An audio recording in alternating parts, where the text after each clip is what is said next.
Hello guys, this is the introduction to my 2006 BMW Alpina B5. While I'm walking around the car and shaking the camera, here are a few details.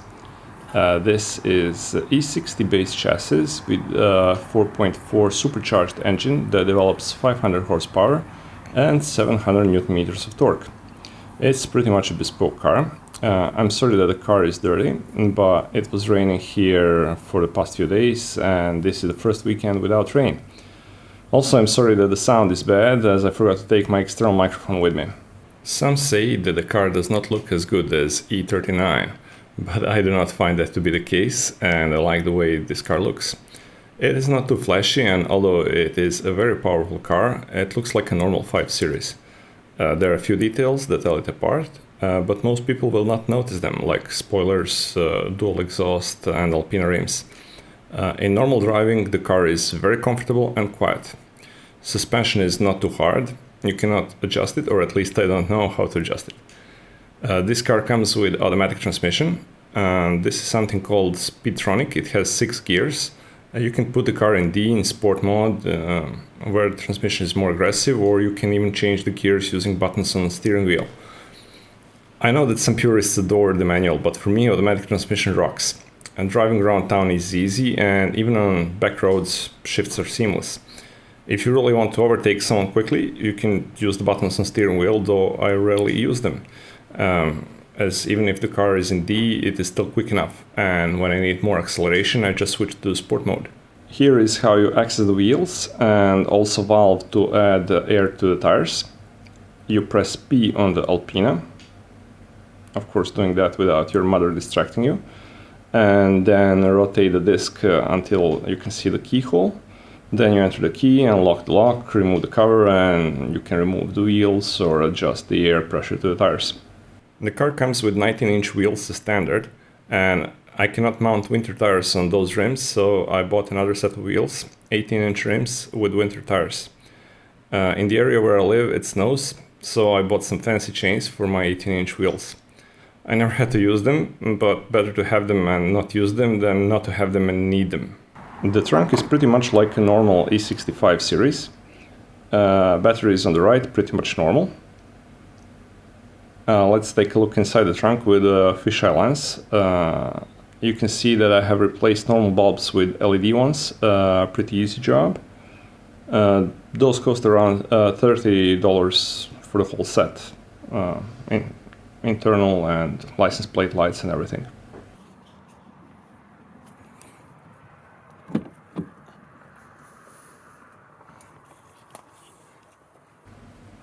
Here is how the car looks from the driver's seat.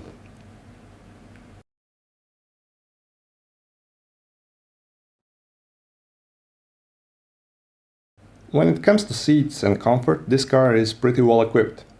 Buttons are seat heating, seat ventilation, backrest support, DSC, parking sensors, and then buttons for the passenger seat, which are identical as the ones for the driver's seat.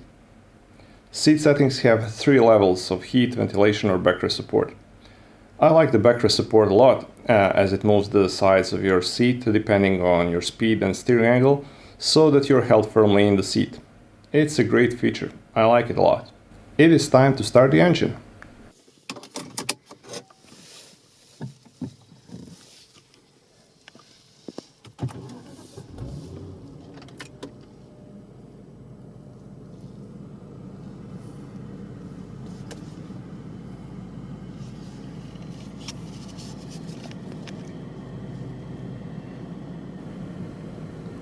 Dashboard is Alpina blue, and all the numbers on the dashboard are metric, with the car having almost 99,000 kilometers.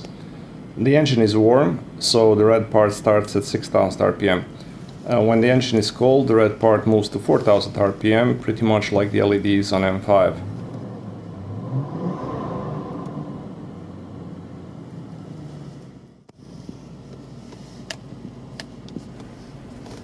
iDrive sucks.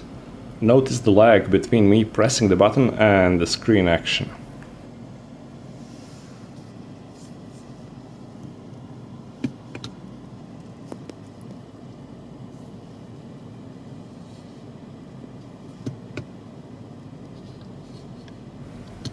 The sound that you hear as I'm rotating the button is something like tactile feedback, and it is horrible.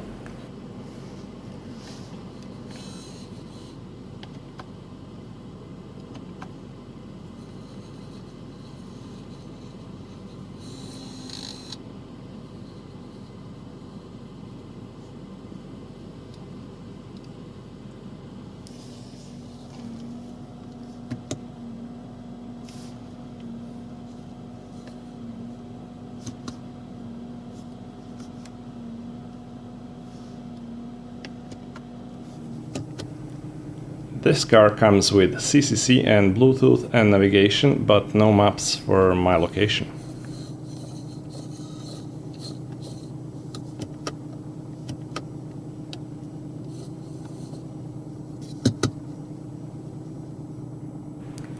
What annoys me about this car is that previous owner did not specify cup holders. BMW and Alpina guys, if you're hearing this, you should never ship the cars without cup holders.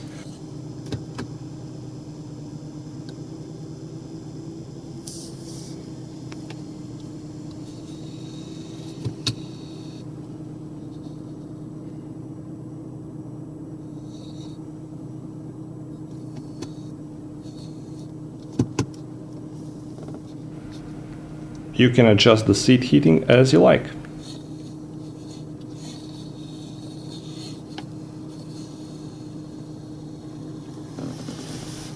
The phone icon means that I'm connected to Bluetooth.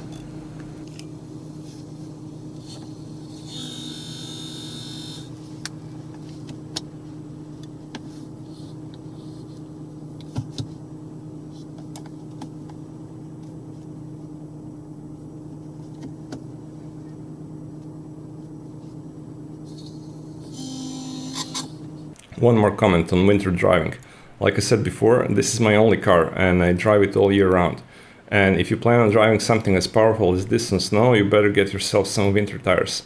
Driving this car with summer tires on snow is suicidal and very dangerous, so do not do it. With winter tires, you can actually drive the car even in snow as long as you're gentle on the throttle and brakes. I never had to use the chains. The grip with winter tires alone was enough, even on moderate snow.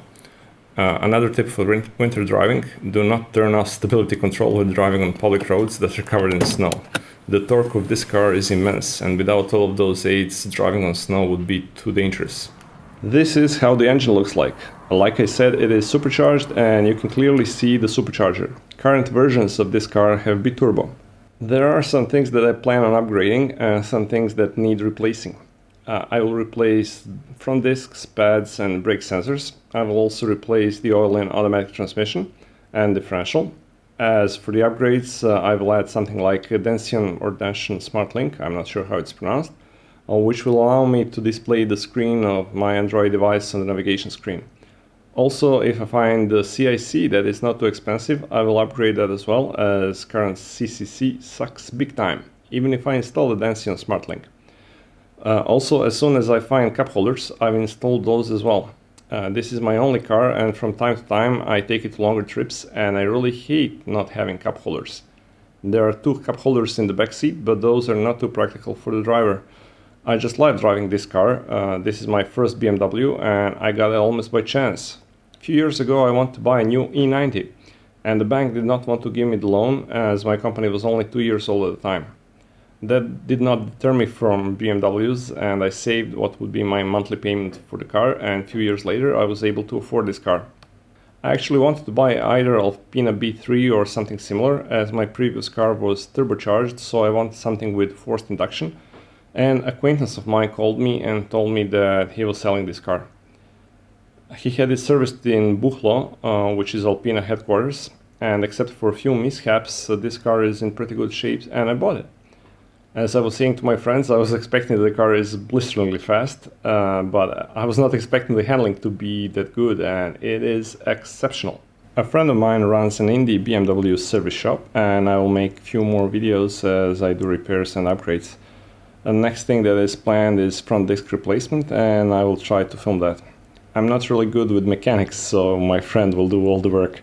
My department is computers and electronics, so I will leave him to deal with mechanical stuff.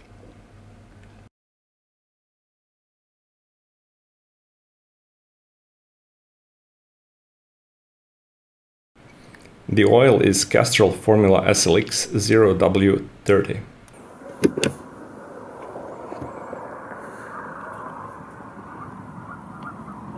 Car runs on premium 98 octane fuel or better.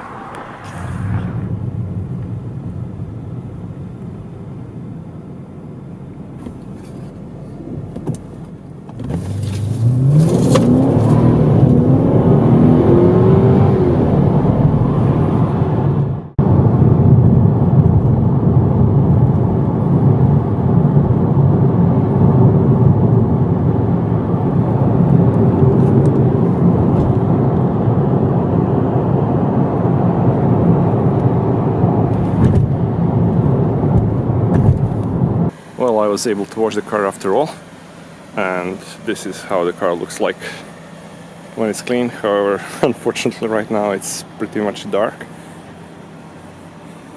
and yeah, well, I should be able, you know, to wash the car and, you know, make the video during daylight. And here you can see the LEDs for the, well, with all the smoke. LEDs for license plate. This is how head-up display looks like with the right lens and at night. So yeah, that's how it looks like. Right now I'm obviously standing, and some other information that can be displayed here is like navigation or, you know, cruise control or something like that. Well, I hope you liked the video. See you next time.